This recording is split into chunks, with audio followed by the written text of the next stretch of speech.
डुग्गू गौतम गरीब का बेटा, अपनी माँ की जान है तू, पापा का है घना लाडला, हम दोनों की शान है तू। 5 अगस्त सन 21 में डुग्गू गौतम ने जन्म लिया। 3 साल के इस बच्चे ने जय भीम का नाम लिया।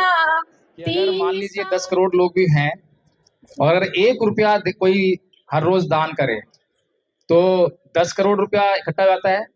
10 करोड़ में हम जो है अपने समाज के हर रोज एक आदमी को करोड़पति बना सकते हैं। ये संगठन की ताकत होती है। लेकिन समस्या वही कि हम इकट्ठा नहीं है, संगठित नहीं है। संगठित होने का प्रयास करते हैं तो उसमें एक समस्या आ जाती है। उस समस्या का है कि बेईमानी की, सामाजिक बेईमानी है।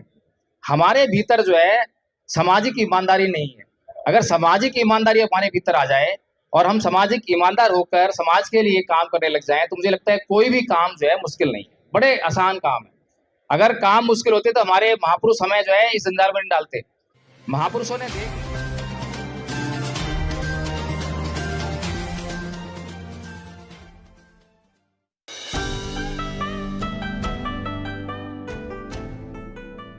क्या उम्र है इस बच्चे की? 3 साल 7 महीने। 3 साल 7 महीने का है, उसके हिसाब से ग्रोथ नहीं हो रही है।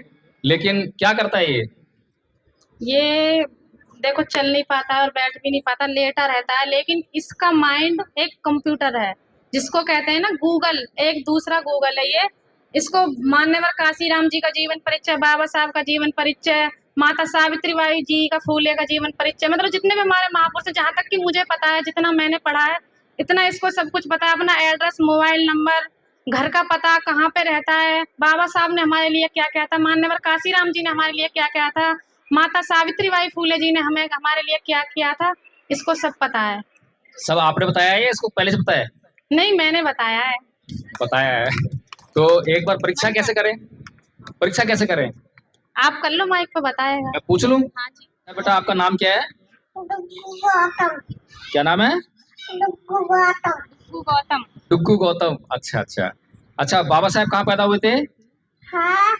बाबा साहब कहाँ पैदा हुए थे?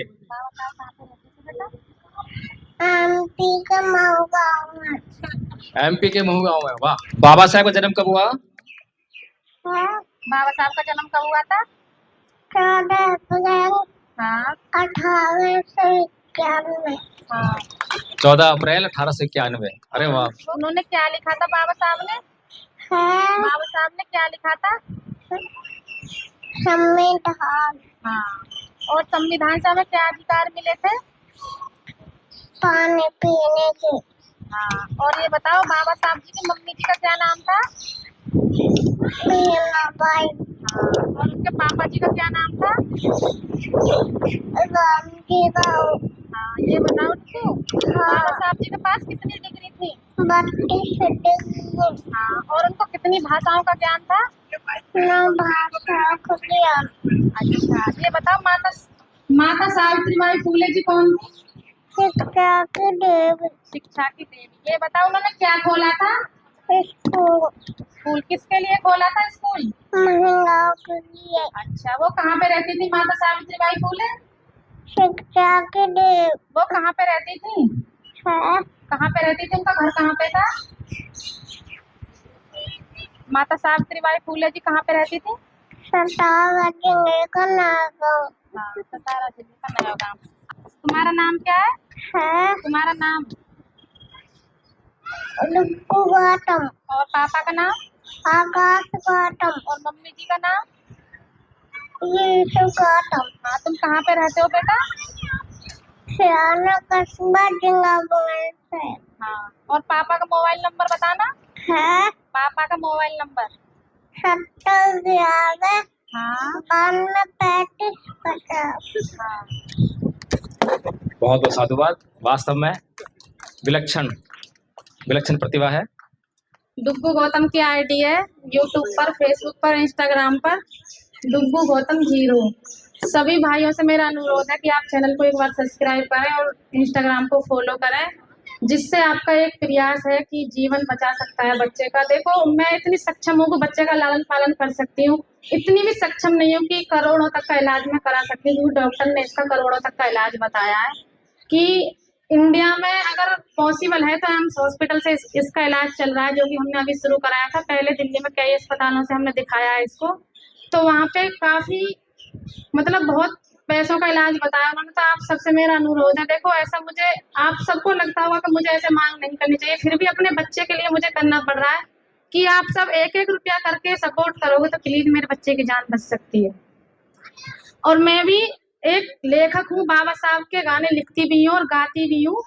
मतलब मैं अपने बच्चे के लिए, बहुत सी माँ क्या करती है जब बच्चा अपंग होता है, कुछ प्रॉब्लम होती है, मैं ये सोचती है ये तो अपंग है, जब तक जिएगा जिएगा वरना मर जाएगा। लेकिन मैंने अभी तक ऐसा कभी नहीं सोचा। मेरे पास भी ऐसे बहुत सारी माएँ आती थी कहने कि तुम्हारी इसके बाद जिंदगी खराब है, तुम्हारा बच्चा परेशान है, तुम्हारी जिंदगी खराब रहती है और इससे तो ये मर जाए। लेकिन उनकी बातों को मैं इग्नोर करती गई और मैंने सोचा कि मुझे अपने बच्चे को एक ऐसी मिसाल कायम करनी है कि अपने बच्चे को एक ऐसा बनाना है मुझे कि जो आज मेरे बच्चे के लिए यहाँ पे वो करके जाते हैं ना।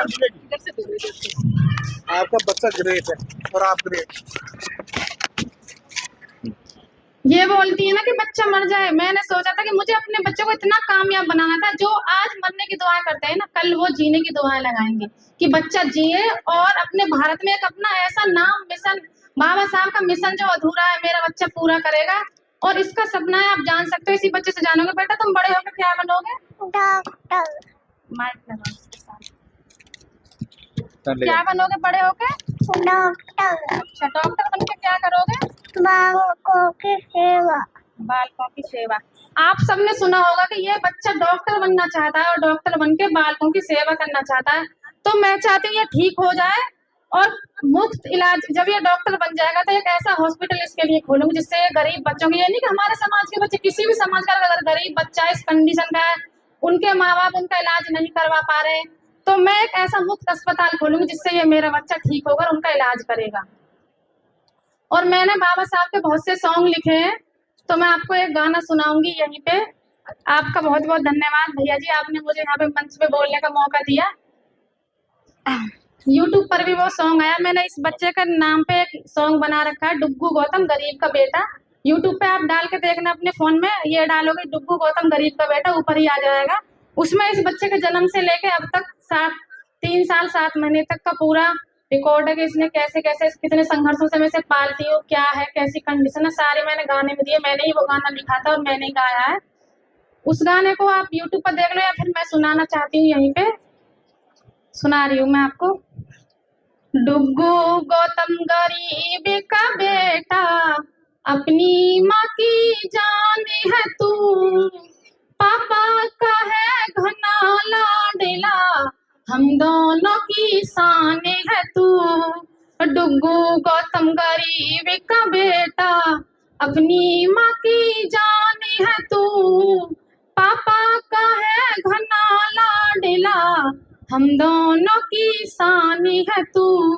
5 अगस्त सन 21 में डुग्गू गौतम ने जन्म लिया, 3 साल के इस बच्चे ने जय भीम का नाम लिया, 3 साल के इस बच्चे ने जय भीम का नाम लिया।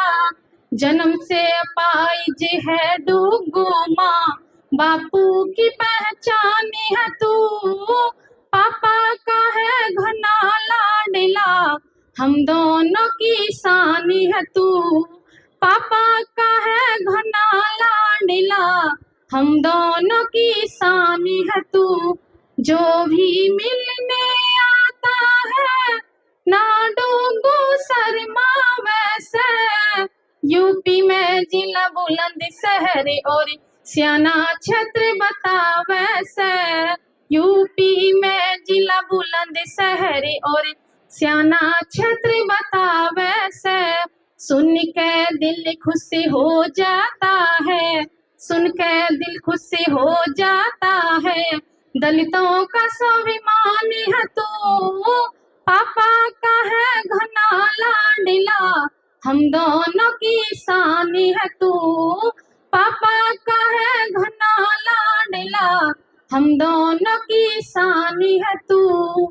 डुग्गू गौतम गरीब का बेटा, अपनी माँ की जानी है तू, पापा का है घना लाडला, हम दोनों की शानी है तू। खैर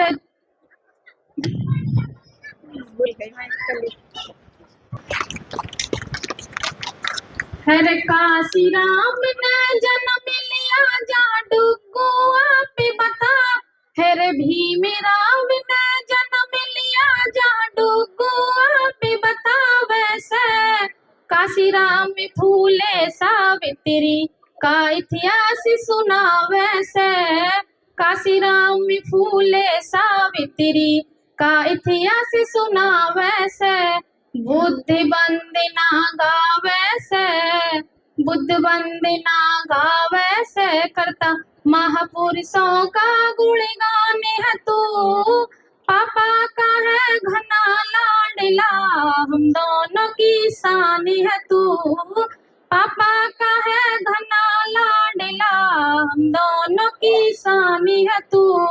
डुग्गू गौतम गरीब का बेटा, अपनी माँ की जानी है तू, पापा का है घना लाडला, हम दोनों की शानी है तू, पापा का है घना लाडला, हम दोनों की शानी है तू। बहुत बहुत साधुवाद और आपके लिए मंगल कामनाएं कि आपका बेटा जो है जल्दी से स्वस्थ हो और जो भी उसके उपचार में खर्चा लगे, मुझे पूरी उम्मीद है कि समाज को जो सहयोग करना चाहिए। कहने के लिए तो हम करोड़ों की संख्या में हैं और मैं तो अक्सर कहता भी हूँ कि अगर मान लीजिए 10 करोड़ लोग भी हैं और अगर 1 रुपया कोई हर रोज दान करे तो 10 करोड़ रुपया इकट्ठा हो जाता है। 10 करोड़ में हम जो है अपने समाज के हर रोज एक आदमी को करोड़पति बना सकते हैं। ये संगठन की ताकत होती है, लेकिन समस्या वही कि हम इकट्ठा नहीं है, संगठित नहीं है। संगठित होने का प्रयास करते हैं तो उसमें एक समस्या आ जाती है। उस समस्या का एक है बेईमानी की, सामाजिक बेईमानी है। हमारे भीतर जो है सामाजिक ईमानदारी नहीं है। अगर सामाजिक ईमानदारी हमारे भीतर आ जाए और हम सामाजिक ईमानदार होकर समाज के लिए काम करने लग जाएं तो मुझे लगता है कोई भी काम जो है मुश्किल नहीं है, बड़े आसान काम है। अगर काम मुश्किल होते तो हमारे महापुरुष हमें जो है इस जंजाल में नहीं डालते। महापुरुषों ने देख लिया, समझ लिया कि हाँ ये काम और ये रास्ता बड़ा आसान है, लेकिन हम अपने छोटे छोटे स्वार्थों में बटकर, छोटे छोटे स्वार्थों में लगकर उतने महानतम लक्ष्यों को जो हम नष्ट कर देते हैं, उतने महानतम लक्ष्यों को हम प्राप्त करने चूक जाते हैं।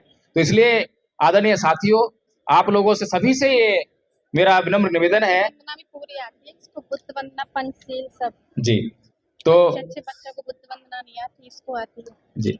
तो जो हम लोग काम कर रहे हैं, बुद्ध वंदना भी आती है, पंचशील भी आती है, तो मैं एक बार बुद्ध वंदना सुनना चाहूंगा।